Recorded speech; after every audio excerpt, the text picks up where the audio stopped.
Hey you, welcome back. I am Nat from Nat's Numbers, also known as the Numerology Chick over on Instagram. In this week's video, we are going to be talking about married names, and in particular, what happens when we change our name due to marriage? What happens to us energetically and spiritually, and what happens to our numerology chart? We're going to get into all of those juicy details in this week's video. I'm also going to be sharing with you a 3-step process that I take all of my VIP coaching clients through who are having that name change due to marriage.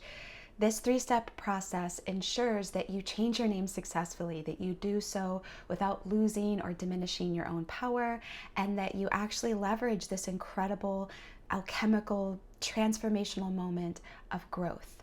So if you are enjoying these Friday morning uploads and you want more, please share the love, like, subscribe, comment, and share with friends and family. It helps out more than you know. Okay, so let's first talk about what changing your name due to marriage doesn't do, okay? The numbers in your core chart do not change when you have a new married name, okay? Remember, your core chart is derived and calculated from your birth name and your birth date. Your core chart is describing your fundamental nature, your spiritual DNA, how you were designed by your creator to be you and to be successful and to be happy. So no matter how many times you get married and divorced, no matter what stage name you have, pen name you have, your core chart is always going to stay the same. And I just want you to sit with that for a moment, okay?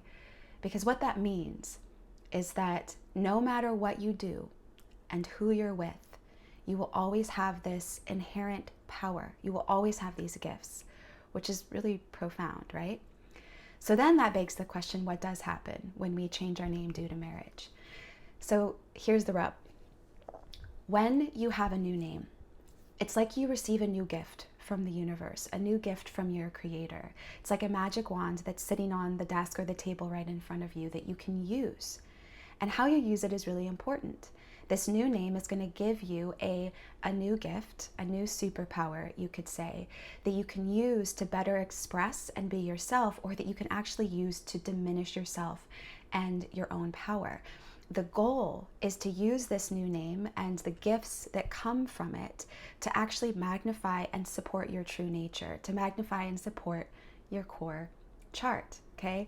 So we want this new name to come into your life not at the expense of your fundamental nature. And this is actually where a lot of us go wrong, right? It's why a lot of women in particular will move into marriage and actually lose their sense of self or have it become a little mucky. And so the 3-step process I'm about to share with you is like an insurance policy. It's sort of like a prescription for a long-term, sustainable, intimate marriage or partnership.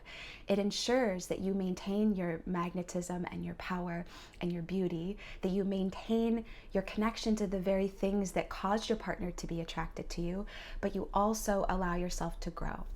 You ready for this? Okay, so step number 1.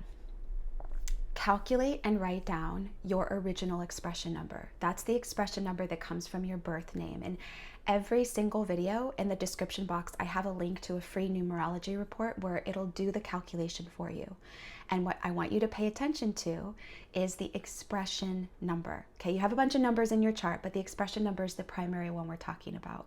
So make sure to put in your birth name and to find out what that expression number is, and then read up on that expression number. You can purchase I think it's like a $14 report through that link, or you can just Google it, right? Google 5 expression number, 8 expression number, and I want you to pull out the top 2 to 3 main traits or main qualities that you love the most about having that expression number, where you read those things and you go, oh my gosh, that's so me.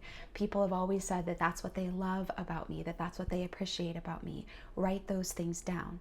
2 to 3 things that you absolutely love about being that expression number. Step 2, I want you to sit down and share these gifts with your partner, your husband, your wife, your fiance. Okay? I want you to let them know these are the things that I love the most about myself. These are some of my greatest gifts that I have to give you and I have to give this marriage or partnership. Could you hold witness to it? It's transformative to share it with your partner and to let them know what gifts you have and to be intentional about it, but it's also equally as transformative to speak up for yourself and to speak up for who you are.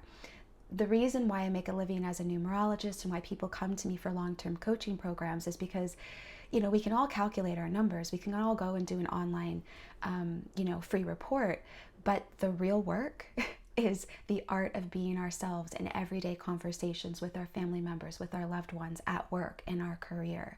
So these conversations are really important. Honoring the numbers in your chart, honoring your spiritual DNA is where the magic is. All right. So step 2, sit down and communicate these gifts to your partner. And by the way, I want you to keep this list with you of your top 2 to 3 favorite things about your expression number, because there will be moments in your marriage or partnership where you feel insecure, disconnected, lost, maybe even jealous. You're going to come back to this list and be reminded of what makes you invaluable, what makes you special, what makes you so magnetic and awesome. This will serve you so that you can always come back to your power and show up with confidence and with pride in who you are. Okay, last step number 3, is to do the same thing you did in step number 1, but for your new married name. So I want you to sit down and calculate the expression number of your new married name. So you can go back to that calculator, the link in the description box, but this time put in that married name. And I want you to research and pull out your top 2 to 3 favorite qualities or traits about this new married name.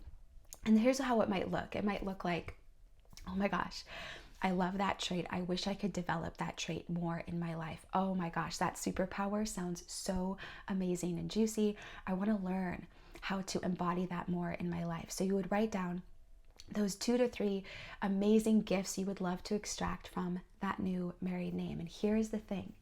You are going to use these gifts to support your core chart, okay? You're going to use these gifts to actually support your original expression number, which is to support who you really are. Okay, I'm gonna give you a personal example. I am a 9 expression number. That is the number in my core chart from my birth name. Some of the things I love about being a 9 expression number is being very purposeful. If 9s aren't making a difference in the world, we feel like we're dying, okay? So my husband knows that if I'm not doing my great work, if I'm not going out there and making a big impact, I don't feel like myself, right? So that's one of the gifts that I give, is coming back home and sharing the cool things that happened and the beautiful experiences that I had with my clients or in my work with my mission. Another thing I love about being a 9 is being emotionally deep and dramatic. So I'm very poetic, I'm very romantic. So when it's our anniversary, I want to write poetry. I want to create a beautiful date night. This emotional depth and intensity is actually one of the greatest gifts that I have to give. So those are just some of the things that I love about being a 9. Now, when I got married, my married name is an 11. Okay? The key here is not to become an 11. Okay, not to step into that identity and abandon my birth gifts. The key with the 11 is to use these gifts to be more of myself. So one of the things that I love about the 11 is it increases our sensitivity and intuition. And so I'm using my intuition now to be more of that wise old soul, to be that woman on purpose, to be that person that is very, dramatic and poetic and deep, okay? Another thing that I love about an 11 is the propensity to stand out and to be different and to be unique. It's helping me be more of who I am and not really caring what other people think. Okay, so those are just some examples, but it's going to be obviously unique to your chart. So in review, step number 1, write down and get clear on the top 2 to 3 things that you love about your original expression number from your birth name. Do not forget these things. Have these things be your North Star. These are the greatest gifts that you have to give your partnership.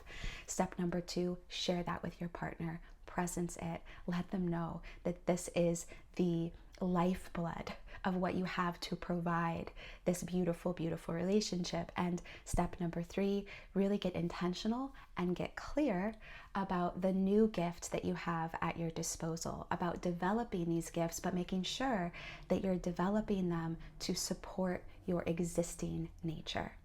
Now, if you want more help with this, more one-on-one support, there's always a link in the description box to work with me one-on-one. And I also have an 8-week coaching program called the Confidence Code Program. And it's where we go over every single number in your core chart and not just learn what these numbers are, but you learn how to honor them in day-to-day life, okay? You learn how to go out and develop scripts and conversations with other people so they know exactly who you are and what you stand for, and you can walk tall and proud in your life, co-creating the version of your life that is most in alignment with you. If you have follow-up questions to this video, please comment below, because I could do a follow-up video for more questions around name changes, married names, what to do when you run into some problems with it. So I can't wait to hear from all of you, and I will talk with you again next Friday morning. Bye.